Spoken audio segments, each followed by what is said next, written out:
बेटा आप लोग अपनी all India rank quota seat के बारे में सोच रहे हो, उसके साथ ये चार चीजें हैं जो आप में से बहुत सारे बच्चों को जाननी है। ये एक ऑथेंटिक वीडियो है इस टॉपिक पे। रीजन क्या है? क्योंकि हर कोई ना एक न्यूज की तरह से बात करता है, मैं कंक्लूजन की तरह से बात करता हूँ कि सीबीटी को लेकर क्या सोचना है आपने अगले साल, और बेसिकली बोर्ड के मार्क्स को लेकर क्या सोचना है, क्या वो लग पाएगा, अटेम्प्ट लिमिट, एज लिमिट को लेकर।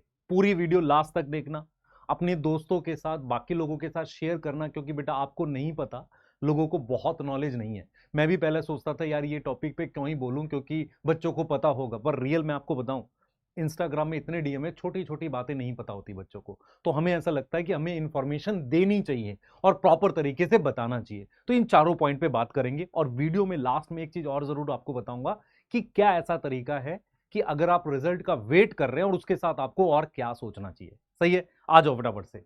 तो सबसे पहले बेटा हमारे पास सीबीटी मोड, 50% वेटेज वाला डाउट है, एज लिमिट, अटेम्प्ट लिमिट, ये चार मेन डाउट है जो बच्चों के मन में है। उसके अलावा अपनी रैंक को लेकर तो है ही। क्लियर है? मैं रैंक वालों के लिए फिर बोल रहा हूं, रिजल्ट का वेट करो। आप जितना ज्यादा इम्पेशेंट होंगे उतना ज्यादा परेशान होंगे। आज एक एक को बात करते हैं।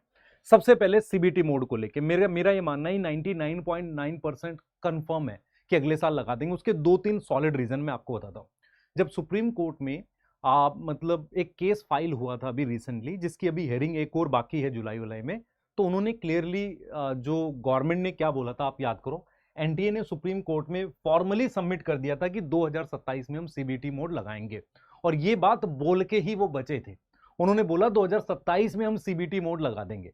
तो इसका मतलब सीबीटी 2027 में लगने के बहुत ज्यादा हाई चांसेस हैं, और एजुकेशन मिनिस्टर जी ने भी ये बात बोली है। तो कंप्यूटर बेस्ड टेस्ट मोड लगने के बहुत ज्यादा हाई चांसेस हैं। और क्या होगा इसके साथ? सिलेबस चेंज होगा? नहीं, सिलेबस वही रहेगा। पैटर्न भी सेम रहने के चांसेस हैं, 720 नंबर का एग्जाम हो। एक और जो कैच है वो किस चीज को लेकर है कि यार हो सकता है ये दो पार्ट में हो जाए, प्री और मेंस की फॉर्म में, ऐसा मैं मान रहा हूं। क्योंकि जो एनएमसी है ना, वो राजी नहीं होता है बहुत। हेल्थ मिनिस्ट्री और एनएमसी जो है ना, मतलब मेडिकल काउंसिल, ये राजी नहीं होते हैं कि अरे आप इतना ज्यादा उल्टा सीधा करो। तो वो हो सकता है उसकी वजह से हो जाए। तो पहला पॉइंट क्लियर हो गया, सीबीटी लगने के बहुत हाई चांसेस है। दूसरे पॉइंट पे आते हैं, 50% बोर्ड की पर। तो एक मतलब परख है, ध्यान सुनना क्या है। ये न्यूज सबसे ज्यादा चल रही है इस वक्त, और सबने वीडियो बना दी। कोई कंक्लूसिव नहीं बता रहा, मैं कंक्लूड कर देता हूं आपको। तो परख जो है, एनसीईआरटी की एक यूनिट है, उसने एक रिपोर्ट सबमिट करी थी जिसमें सजेस्ट किया था कि 12th बोर्ड के मार्क्स को नीट और जेईई में एडमिशन में 50% वेटेज में लगा दिया जाए। ठीक है, पर आपको क्या समझना है कि अभी ये ना एक कमिटी की रिपोर्ट है, सिर्फ रिकमेंडेशन है। आप समझ पा रहे हो? ये सिर्फ क्या है? एक रिकमेंडेशन है। आप समझो, ये सिर्फ एक रिकमेंडेशन है। प्रपोजल अभी मिनिस्ट्री ऑफ एजुकेशन के पास रिव्यू के लिए है। अभी पहले सबमिट होगा, रिकमेंडेशन है। अगर ये लगेगी भी तो कब तक लगेगी? 29 या 30 में। इसका मतलब जो बच्चे 27 में दे रहे हैं 28 में देंगे, उनको कोई प्रॉब्लम नहीं है। इवन हो सकता है 29 में भी ना लगे। क्योंकि ये लगेगी कैसे, मैं बताता हूं आपको। जिस साल ये लगेगी, 11th वालों को इन्फॉर्म किया जाएगा कि भाई अब आपका एग्जाम जो जब भी आप दोगे, आप ऐसे दोगे कि 50% नीट और ये मतलब जो नई एजुकेशन पॉलिसी है उसके अकॉर्डिंग ही है ये बात। तो इसमें क्लियर हो गया। क्या 2028 में लगेगी, 27 में लगेगी? नहीं, चांसेस है 27 में तो बिल्कुल नहीं लगेगी।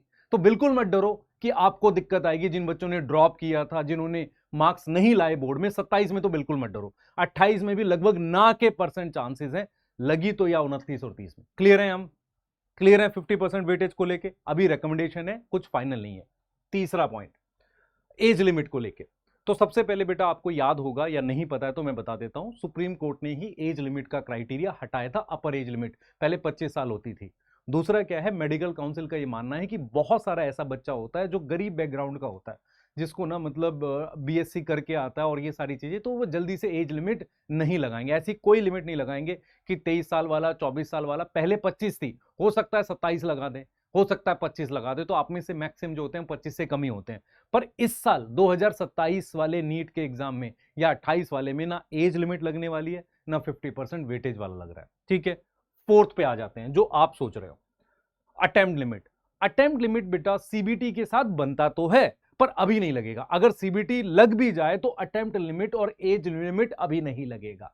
अगर लगा तो ऐसे लगेगा कि जो इस साल बच्चा 2027 में देगा, चाहे उसने पहले कितने भी एग्जाम दे रखे हो, उसका वो फर्स्ट काउंट होगा। अगर अटेम्प्ट लिमिट लगी तो, मेरी बात समझ पा रहा है? अगर अटेम्प्ट लिमिट लगी तो ऐसा होगा, नहीं तो नहीं लगेगी। तो ना एज लिमिट लगने वाली है, ना अटेम्प्ट लिमिट लगने वाली है, ना 50% वेटेज लगने वाला। मैक्सिमम लग सकता है सीबीटी सेम एग्जाम पैटर्न के साथ, और वो भी तब जब गवर्नमेंट रेडी हो जाए। इसके लिए अभी फिंगर क्रॉस्ड है, पर मेरा ये मानना है क्योंकि वो कोर्ट में ऐसे ही छूटे हैं। आप समझो, सुप्रीम कोर्ट ने बहुत डांटा था एनटीए को, और वो छूटे ही ऐसे हैं, गवर्नमेंट छूटी ऐसी है कि उन्होंने तुषार मेहता जी जो भी मतलब गवर्नमेंट की तरफ से, तो वो उन्होंने बोला ये बात कि हम अगले साल सीबीटी लगा रहे हैं, हम लगाना चाह रहे थे, एनएमसी ने नहीं अलाउ किया या हेल्थ मिनिस्ट्री ने अलाउ नहीं किया, तो उस वजह से। क्लियर है? अब मैं आपको रियल सिचुएशन बताता हूं आपकी क्या है। अच्छा, तुम क्लियर हो गया? सीबीटी लागू होने के चांसेस हैं, बाकी 3 लागू होने के चांसेस नहीं है। दीदी भैया की रिपोर्ट से बचो, मैं आपको एकदम सही बता रहा हूं। और मैं क्यों सही बता रहा हूँ? बहुत सारी चीजें हमने सही प्रिडिक्ट करी थी, जैसे किस दिन एग्जाम होगा नीट का। मैंने 2 डेट बताई थी, 21 जून और 27 जून। क्यों? मैं कैलेंडर के हिसाब से बता रहा था, तो उसके अकॉर्डिंग बताई थी। ठीक है, आगे चलते हैं। अब यहां पर बेटा आप में से जो बच्चे हैं वो क्लियर हैं, आपको पता होगा कि आप किसका वेट कर रहे हो, रिजल्ट का वेट कर रहे हो। बहुत सारे बच्चे एक्सपेक्टेड डेट, देखो मैं आपको रियल बताऊं, मेरे को 20 जुलाई से पहले आता हुआ दिख रहा है। रीजन क्या है कि बहुत दिक्कत हो जाएगी, आगे काउंसलिंग चली जाएगी, लगभग 1 महीना लेट हो जाएगी काउंसलिंग। तो मुझे ऐसा लगता है कि 1-2 दिन में ओएमआर आ जाएगी, और 10 जुलाई या इवन हो सकता है उसके अराउंड ही मेरे को रिजल्ट दिख जाए। मुझे तो लग रहा था 4-5 तक आ जाएगा, पर एनटीए ओएमआर स्कैन नहीं कर पाया, इसका मतलब। तो जिस दिन ओएमआर स्कैनिंग आएगी उसके 2 से 3 दिन में आ जाएगा रिजल्ट। तो हो सकता है मंडे को आ जाए ओएमआर, हो सकता है ट्यूसडे को आ जाए। तो जैसे ही ओएमआर आएगी तो अभी भी फिंगर क्रॉस 10 जुलाई के आसपास रिजल्ट आ सकता है। उन्होंने 20 जुलाई दी है, पर 20 जुलाई तो एक स्टैंडर्ड टाइम है, 1 महीना लगता था। मैंने कुछ लोगों को कहते हुए सुना कि 1.5 महीने नहीं बेटा, लगभग 1 महीना, 1 महीने के आसपास में रिजल्ट दे देता है एनटीए। 1 महीना 4 दिन, 1 महीना 5 दिन, 26 दिन, ऐसे एनटीए रिजल्ट देता है। तो 20 जुलाई तो उसका नॉर्मल टाइम है। पहले आने के चांसेस क्यों है? क्योंकि प्रेशर है ना, हमें काउंसलिंग करानी है। ठीक है, दूसरा, आप में से बहुत सारे अपने ऑप्शंस भी देख रहे हैं, और काउंसलिंग की टाइमलाइन मैं आपको क्लियर बताता हूं। जिस दिन रिजल्ट आएगा उसके तुरंत नहीं होती, उसके 10-15 दिन बाद एनएमसी सीट डालता है कि भाई इतनी सीट्स हैं इस बार, उसके बाद काउंसलिंग स्टार्ट होती है। अगर 20 जुलाई को रिजल्ट आए तो काउंसलिंग स्टार्ट होगी 20 अगस्त से, पहले राउंड वगैरह की। तो इसका मतलब आपको कॉलेज मिलते मिलते, मिनिमम बता रहा हूं, अलॉट होते होते 15 सितंबर पार होने वाला है। अगर रिजल्ट 20 जुलाई को, 15 भी पार हो जाएगा, आप समझ रहे हो? अभी यहां से मैं अगर देखूं, पूरा जुलाई, पूरा अगस्त, 2.5 महीने का टाइम है। आप समझो ध्यान से, कोई भी क्लियरिटी मिलने में 2.5 महीने का टाइम है। रिजल्ट से क्या क्लियरिटी आ जाएगी?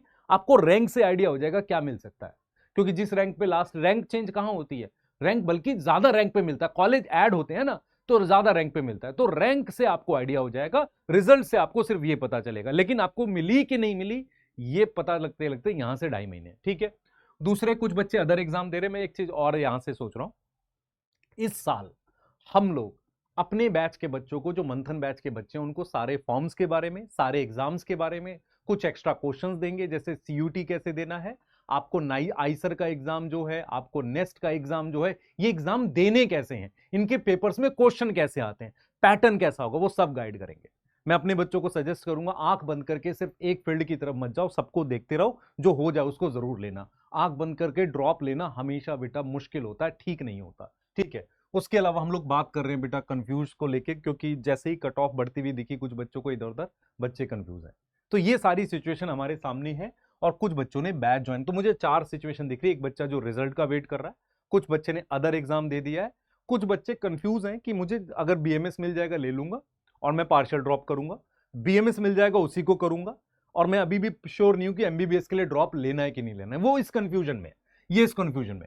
कुछ बच्चों ने तय कर लिया मैं दूसरा एग्जाम देके निकल जाऊंगा, ठीक है वो भी, पर अभी भी उसमें डेट है। पर मैं इन सब में एक बात देख पा रहा हूं, कुछ भी होते होते यहां से 2.5 महीना लग रहा है, और 2.5 महीना अच्छा खासा टाइम होता है अगर बाई चांस आप अगले अटेम्प्ट के लिए जा रहे हैं। और जो बच्चे बेटा ऑलरेडी हैं, उन्होंने मंथन बैच ज्वाइन किया, दूसरे जगह के बैचेस ज्वाइन किए, ऐसा नहीं हम बोल सकते कि मतलब सारे ही बच्चा हमसे पढ़ता है तो लंबी फेंकने वाली बात हो जाएगी, बहुत सारी जगह पढ़ते हैं, तो उन्होंने हमारा बैच ज्वाइन किया, बिल्कुल बेसिक से हम पढ़ा रहे हैं, उसमें कोई दिक्कत नहीं। अब मैं आपको एक चीज और दिखाता हूँ। अब हमारे पास प्रॉब्लम क्या है कि बहुत सारे बच्चे कह रहे हैं कि मैं लूप में फंसा हुआ था और मुझे एग्जिट चाहिए।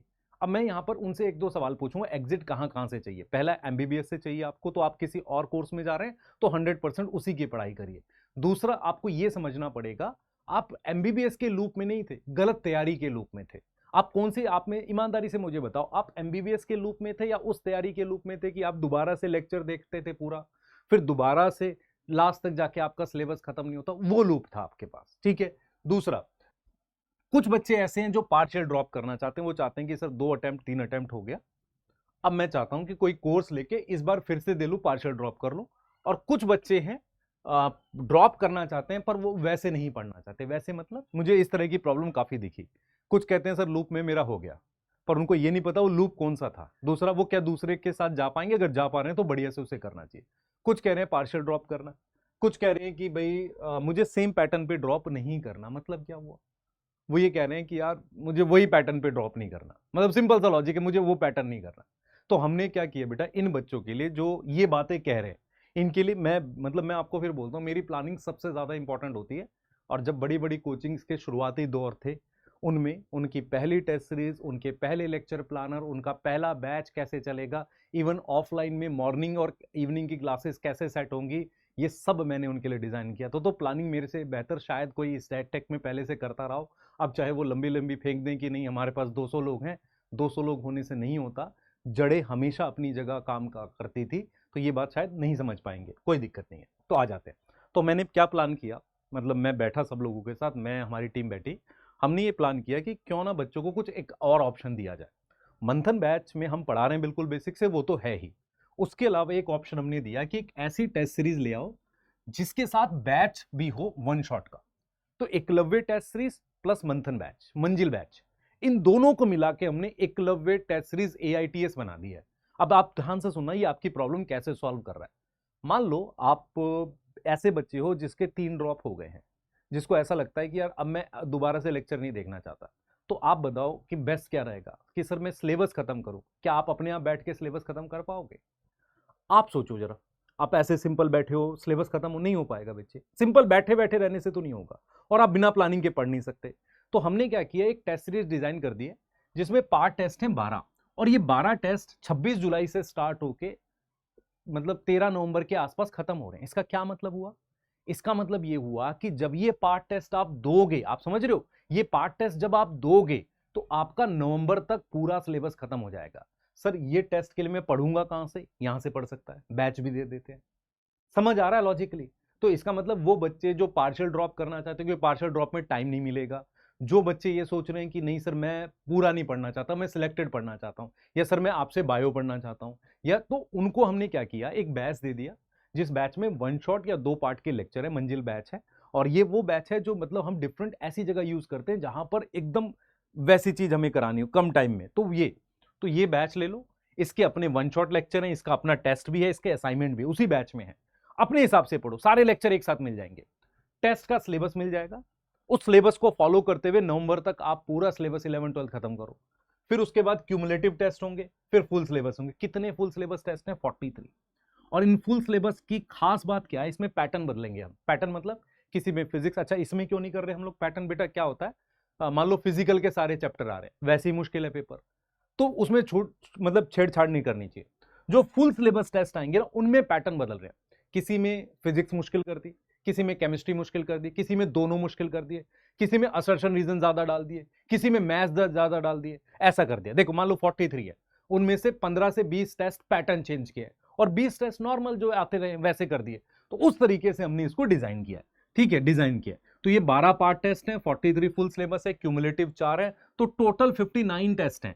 इसके अलावा हमने 85 PYQ के टेस्ट, मान लो नीट में कितने चैप्टर हैं सारे मिला के 85 है, वो डाल दिया।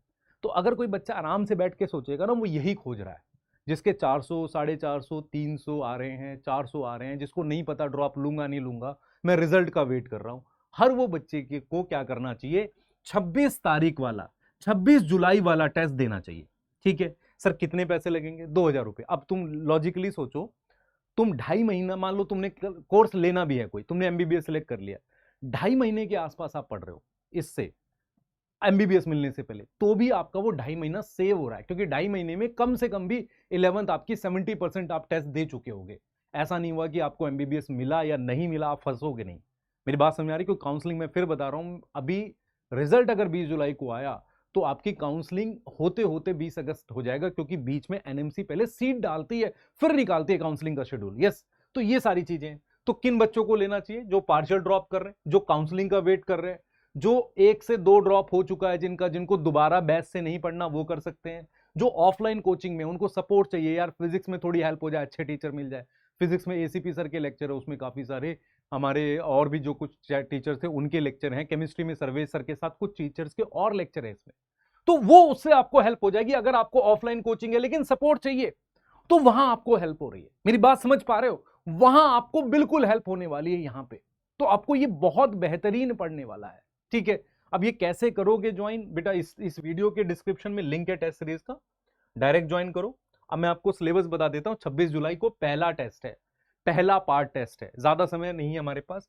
फिजिक्स में वेक्टर है, बेसिक मैथ है, यूनिट डायमेंशन है, mole concept, liquid solution, chemical kinetics, और बॉटनी में सेल साइकिल सेल है, और जूलॉजी में बायोमोलिक्यूल। ये पहले टेस्ट में आ रहा होगा। पहला टेस्ट आपको आइडिया हो जाएगा कि क्या शानदार टेस्ट बना है, अच्छे लेवल का टेस्ट बनेगा। और जिन बच्चों ने टारगेट बायो दी है उन्हीं टीम के थ्रू हम लोग इस टेस्ट को खुद बनवा रहे हैं, खुद लग कर कि भाई ये क्वेश्चन हटाने, ये रखने, अच्छा टेस्ट क्रिएट करवा रहे हैं आपके। ठीक है, तो ये टेस्ट पे हम लोग खुद से काम कर रहे हैं। और ये वो टेलीग्राम चैनल है जहां पर आपको इसकी सारी डिटेल मिल जाएगी। जैसे मैंने ये प्लानर लगाया है ना, अगर आप देखोगे प्लानर दिख नहीं रहा तो इसकी पीडीएफ भी मैं आपको डाल दूंगा इस टेलीग्राम चैनल पे। ठीक है, अब इस वीडियो में हमने 2 पार्ट में डिस्कस किया है। पहला पार्ट आपके सारे डाउट क्लियर किए हैं, जो चीजें जो हवा चल रही है। दूसरा डाउट, बच्चा मतलब लोग नहीं समझ रहे क्या चाह रहा है एक्चुअल में। अगर मैं सेम तरह की चीज 2020 से चला रहा हूं, मैंने तो ऐसे ऐसे बच्चे देखे हैं जो 2020-21 से पढ़ रहे हैं उसी बैच से, हर साल बैच लेते हैं, हर साल वही कहानी हो जाती है लास्ट में जाके। इस बार थोड़ा सा डिफरेंट करो। अगर आपको 4 साल 3 साल हो गए, आपको लगता है एक अलग तरीका है, करो। अगर आपका फर्स्ट ड्रॉप है या आपका सेकंड ड्रॉप है, आपके बेसिक्स वीक हैं, आपको किसी टीचर से कम समझ आया, मंथन में पढ़ो। डायरेक्ट बोल रहा हूँ, खुल के बोल रहा हूँ। और मंथन का सेकंड लेक्चर मैं अपलोड करूंगा, एक बार देखना मैंने चीजों को कितना ऑर्गेनाइज कर दिया आप लोगों के लिए। ठीक है बेटा, और कमेंट में बताना दिस इज नॉट लाइक कि प्रमोशन कर रहे हैं, दिस इज लाइक कि यही तरीका है। आप समझो ध्यान से, क्योंकि क्या होता है कुछ लोग होते हैं जो मतलब बोलते हैं कि नहीं सर प्रमोशन करें। बेटा एक बात बताओ, हमें, हम यूट्यूब पे पढ़ाते हैं, हम यूट्यूब पे सबसे ज्यादा फ्री पढ़ाते हैं, सबसे ज्यादा बच्चों को इन्फॉर्म करते हैं, और सबसे ज्यादा कम फीस में पढ़ाते हैं। किसका ड्रॉपर बैच है जो हमारे प्राइस में आ रहा है, और किसका, तू सोच, सारी छोड़ दू, लोग लंबी लंबी फेंकते हैं, लाखों रुपए देने पड़ते हैं। मैं अपनी बात बता देता हूं, मैं ड्रॉपर के जिस साल मैंने ऑनलाइन ज्वाइन किया उस साल भी सबसे ज्यादा बच्चे ड्रॉपर के मैं पढ़ा रहा था, और वो तुमको मेरे पढ़ाने के तरीके से दिखता है। तो सोचो जब उनके लिए लाख रुपए देने पड़ते होंगे तो हमारे लिए क्या ही देना पड़ता होगा। तो इसलिए समझा रहा हूं मैं, ये सब बातों में मत आओ, फिर से उन चीजों में मत आओ जो जो ये रील बना रहे हैं कि 0 से 700, 0 से 700 नहीं आता है, पहले जीएमसी आता है बीच में, 0 से 700 डायरेक्ट नहीं जाता है। ठीक है, कमेंट में बताना तुम्हें और कुछ चाहिए, इस टेलीग्राम चैनल को ज्वाइन कर लो। प्राइस मैंने बता दिया, जितनी जल्दी ज्वाइन करोगे उतना जल्दी पहला टेस्ट आप दे पाओगे। ठीक है, मिलते हैं टेस्ट में, बाय।